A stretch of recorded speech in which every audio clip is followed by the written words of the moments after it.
a Mexican restaurant, the end of the world, and a little town called Evansville, Indiana. I miss you, Evansville. This show has it all. Abandoned today on the Revolution.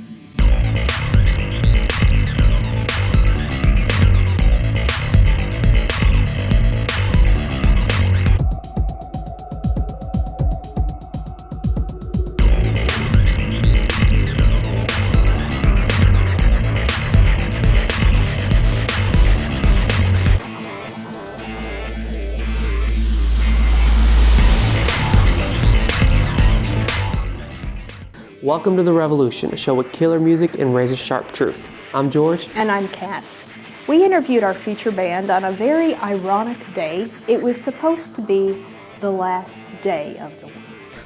That's right, and all kidding aside, the guys had a pretty forgiving tone to the guy that predicted the end of the world. And they thought that the whole scenario brought up a good conversation starter for a salvation message. Today we're going to talk about control issues in the church, how that hinders us getting set free, and even healings. And we're going to discuss one of my favorite little towns. Abandon in just a minute, but first, this. Abandon is a band made up of two brothers and two cousins. And if you've ever seen them live, you can tell who belongs to who. With Evansville, Indiana roots. And because of a dream that their mom had, a mic stand replaced a drum set, and a nervous worship leader transitioned into his calling. Here's Abandon. Well, we thought we got a big break because we had the chance to open up for Kevin Max at a showcase he was doing in Nashville.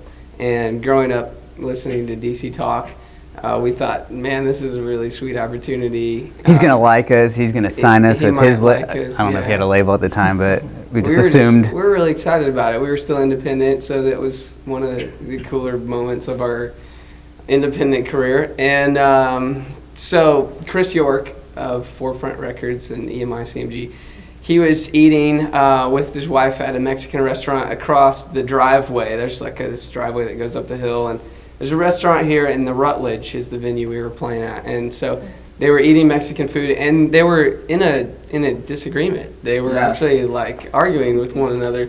And so she remembers it and tells the story as that was the fastest he'd ever apologized for being wrong and admitted his fault because he was listening to our music with his left ear and his wife with his right ear. And so he was like, babe, I'm sorry, whatever I've done, let's we can work past this, right? I'm sorry. Are we done now? And so he was like, I gotta go check out this band. He had heard our whole set while they were eating. And so he came over and actually saw us play about 30 seconds of our last song, and that was enough. And he messaged us on MySpace. He didn't talk to us right then and there because he had a ton of things to do, but he contacted us on MySpace. And first we were a little creeped out because we always get different messages from MySpace. Everybody's a producer. Everybody is a songwriter. Everybody wants you to go to their basement and record a demo. Yeah, the Everyone basement has a record label and stuff, So it's like you gotta weed those out and filter through those. The only reason I'm really in music is because my parents, when I was 15, 16, told me that I was going to be the worship leader for the youth group because they had just become the youth pastors, and I didn't want to. And they were like, no, we really need you. We really think that God's put a call on you. And my mom's been praying for Justin and I to be in music since we were born. And I was supposed to be a drummer, actually. When I was 5 years old, my parents bought me a full acoustic drum set. And I would beat on it every day. And I thought I was getting pretty good. But then I think my mom had a dream or something, and then she was like, no, you're supposed to be a lead singer. And they sold the drum set. And I was like, no. I really wanted to be a drummer, but Dave does a great job, and so, who knows where we'd be right now if I was still playing the drums. But anyway, so they had me start leading worship, and Justin playing guitar, and I taught Justin how to play guitar. You did? And so he took my first guitar and flipped the strings upside down because he plays left-handed. And so we started. He's a mutant. Worship. Yeah, I'm weird. It's all right. Our control gets in the way Because when we try to control our lives, it can be a hindrance. The idea that we're trying to say through the new record is that it's a beautiful thing when you give God control and you let Him paint the picture. The way we've done that visually is with the front cover. There's an image of the Northern Lights, and it's totally a natural phenomenon that happens outside of the touch of man. You know, it's not something that man has created, and so what we're trying to say is, look how beautiful your life can be if you let God have control of it and let Him put the picture, the colors on the canvas. All right, guys, don't forget to visit us online, therevolutiontv.com. There you can find full episodes, links to our Facebook, Twitter, therevolutiontv.com. Reach out to us. You're not alone. As Americans, religion has almost become a culture, a way of life, and that is very dangerous. The key to breaking out of vanilla religion is getting to know Jesus and that He wants freedom in our life. We have got to address those churchy religious control issues which put up the wall to the Holy Spirit and hinder His flow and that freedom. And just gotta let Him strip that stanky flesh right off of us. Here's Abandon. We were talking early on in the writing process of the record that we need to watch out what we write songs about, because we were seeing it happen in our lives, you know. And this song called "Why Does It Take So Long" on the new record, just about the journey, you know, and questioning sometimes, you know, why is it taking so long, you know, to see some breakthrough, or, you know, feel like we get a win and then, you know, 2 steps forward and 1 step back sometimes and all that. But I definitely have more peace through this process. The anxiety of not knowing the future. You know, we all like to have plans and know exactly what we're, you know, where we're going to go to college, what we're going to do for the rest of our lives, how many kids we're going to have, how many rooms we're going to have in our house, you know, what our 401k is going to look like, when we're going to retire, and all of that. We like to try to plan that out by the time we're 18, 20 years old. And being in a rock band definitely doesn't give you that luxury. And so we started realizing that. When we first got into this thing, we were young and naive and full of vigor, you know, and passion. But you start to learn what it really looks like once you get inside of it, and that, man, if God's not in control, it could be a crazy ride. Even in services where it's like you get this much time for worship, you got this much time for announcement, this much time for preaching. It's like, I think sometimes we just need to step on some toes. Well, I know that, but sometimes we just need to like break through that and just let God move with however much time, you know. Let God paint the picture of your service. Yeah. It's staying grounded. I'm reading the book right now by Martin Smith, the former singer of Delirious, and he says in there, I think he just says it perfectly, in order to keep from becoming a rock star, you need to be connected with the people that don't worship you. And so whenever you're at home, what we've done is we've stayed connected with people at home, in our churches mainly. And the local church is the best resource. I really think it's the absolute best way to keep from, you know, getting full of yourself and thinking you're better than you ought. And people that are honest with you and will call you out whenever they see, like, you know, something going awry, and they'll just love you and be honest with you. So developing a good relationship with our pastors back home is really important, and so we've been doing that since the beginning of the band, and so I think it's really helped us to build a foundation for what we have now, and being very aware of situations that can occur, you know, about purity, you know, keeping yourself accountable, and not letting the praise of men get into you too far.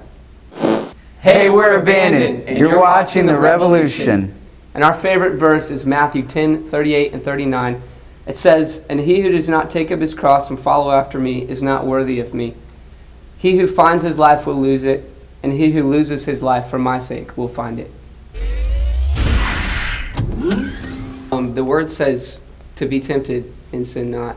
So you have to understand that temptation is not the sin, but what you carry out, what you follow through, what you meditate on, in the end leads to a sinful act. And so to guard yourself against that, to be aware, to invite people's that love you and that you respect and that you've given authority to speak into your life, to invite them to constantly, be asking you, how you doing? How you doing out there?